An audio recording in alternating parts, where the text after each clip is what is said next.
It's February. You haven't been warm in 3 months. Not properly warm, not core warm. You wake up and the water in the clay jug beside your bed has a skin of ice on it. Your breath is visible inside the room. Your feet hit a dirt floor so cold it burns through your wool stockings. Outside, the temperature is somewhere between -5 and -15 Celsius, and it will stay there without interruption for another 6 weeks. You have no central heating, no insulation in the walls, no thermal layers, no grocery store with a stockroom that doesn't freeze, no hospital if your lungs fill up, no fuel delivery, no backup plan. This is not a disaster, this is just winter. For roughly 1,000 years from 500 AD to 1500 AD, every person in Europe faced this every single year, and the ones who made mistakes died. Not metaphorically, not financially. They froze, or they starved, or they caught pneumonia in January and were dead by the time February ended.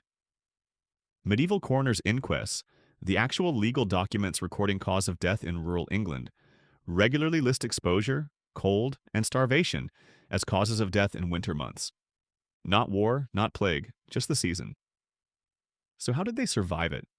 Not just survive, function, work, build relationships, raise children, make art, feel joy, feel hatred, fall in love?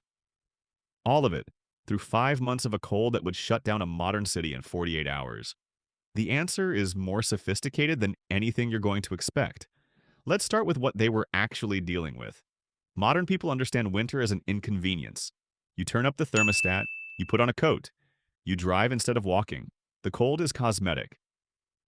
For medieval peasants in Northern Europe, England, France, Germany, Scandinavia, winter was a physiological siege that lasted from November to March. The climate historian Brian Fagan, in his 2000 book, The Little Ice Age, documented that medieval Europe experienced a long warm period from roughly 900 to 1300 AD, warmer, in fact, than today, followed by a dramatic cooling. But even during the warm period, Northern European winters were brutal by any modern standard. Average January temperatures in England hovered around 0 to -5 Celsius for weeks at a time. In Scandinavia, -20 was not unusual, and medieval homes, the homes of ordinary people, not nobles, were built from timber, wattle, and daub, a lattice of sticks packed with mud, straw, and animal dung. The wall of your house was 4 inches of mud. That is what stood between you and February. Here's the first thing they understood that we've forgotten. You cannot beat the cold. You can only manage your relationship with it. The first strategy was fire architecture, and it was more sophisticated than it looks. The Great Hall design, documented extensively by the archaeologist Matthew Johnson in his 1993 study of English medieval domestic space, placed a central hearth in the middle of the main room with no chimney, just a hole in the roof. This looks primitive. It wasn't. A central hearth without a chimney radiates heat in every direction. A wall fireplace, which became fashionable later in the 14th century, radiates heat primarily toward the room, but also conducts enormous amounts of heat into the stone wall and straight out to the exterior. The central hearth was thermally superior. The smoke was a problem, but the warmth was real. Peasant homes, documented in the Domesday Book of 1086 and in the detailed manor court rolls of English villages like Halesowen and Worcestershire, were typically single-room structures, a space of maybe 30 to 40 square feet, where the family and sometimes the animals slept in proximity. This was not poverty, this was engineering. A cow produces roughly 1,500 watts of continuous heat. 2 cows in your home on a February night are a furnace. The smell was extraordinary. The warmth was survival. The historian Chris Dyer, in his 2002 study Making a Living in the Middle Ages, found consistent evidence across village records that peasant households brought livestock inside during the coldest months. Not because they had nowhere else to put them, but because the combined body heat of humans and animals raised interior temperatures by several degrees. They had worked out the math. They just didn't call it the math. The second strategy was the winter calendar, and the church built it deliberately. Here is something that never appears in popular accounts of medieval life. The medieval Catholic Church's liturgical calendar, the cycle of feast days, saints' days, fasting periods, and religious obligations, was not just a spiritual framework, it was a winter management system. By the 13th century, the church calendar contained approximately 40 to 50 obligatory feast days per year, the majority of which fell between November and March. Eamon Duffy, in his landmark 1992 study, The Stripping of the Altars, documented how the feast day system functioned in English parishes.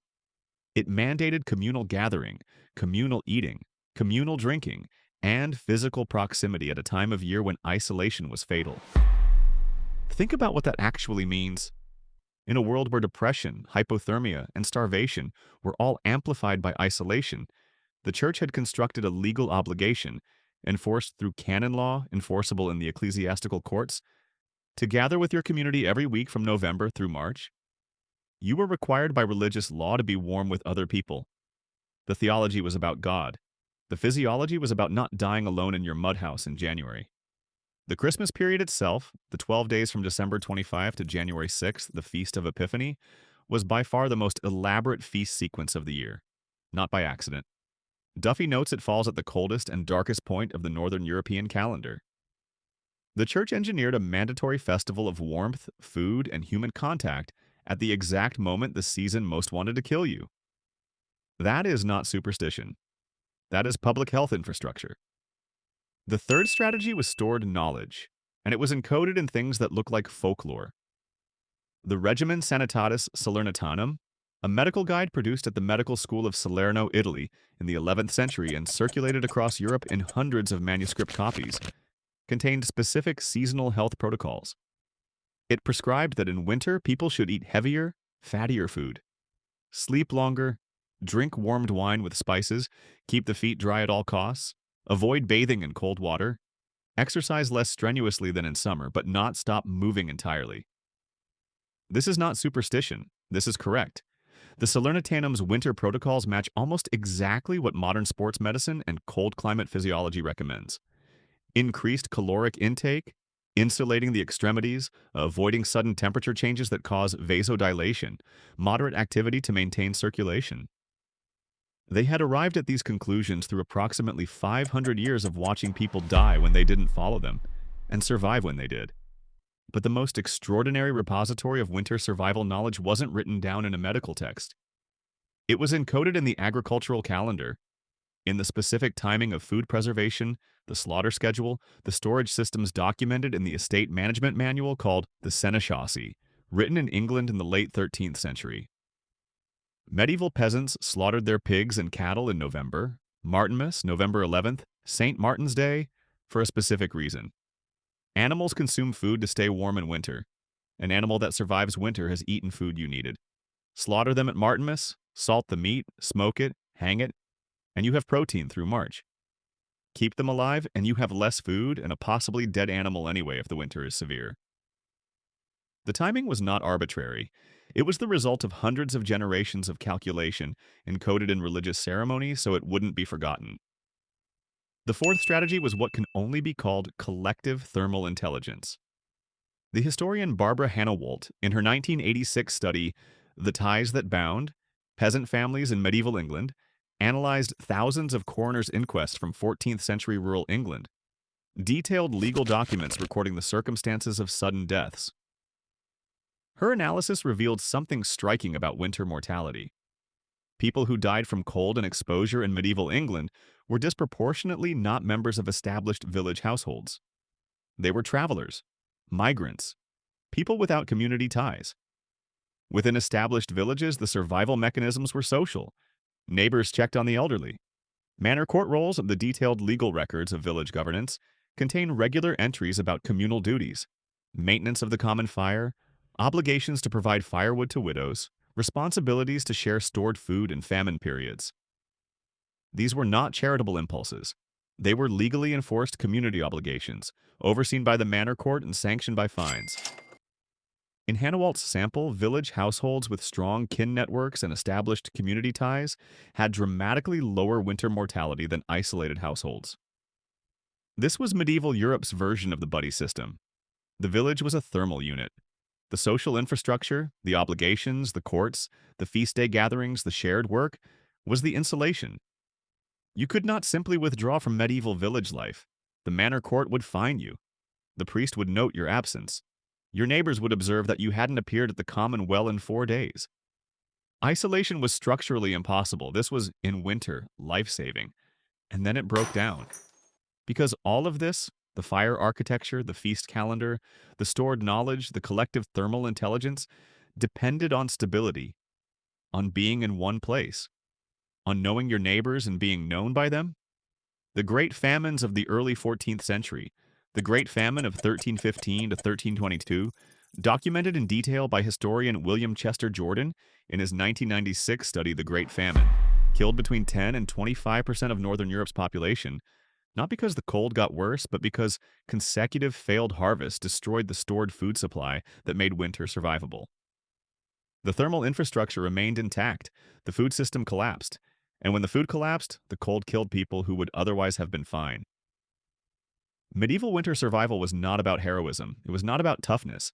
It was a carefully calibrated system of communal knowledge, social obligation, stored resources, and collective warmth that functioned brilliantly for centuries, and failed catastrophically the moment any one of those components was removed. Here's the thing they understood that we've lost. Winter is a test of your community, not your individual resilience. Every medieval winter survival mechanism was collective.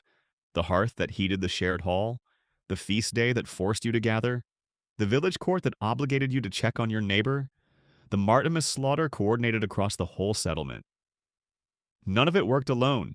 It was designed not to.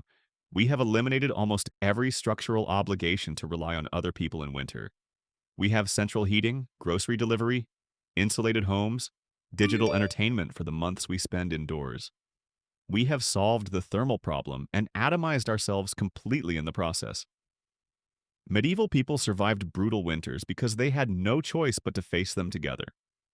They built the obligation into their law, their religion, their agricultural calendar, and their architecture. They understood in a way we've quietly forgotten that warmth is not a physical state. It's a social one. And every February, that understanding kept them alive.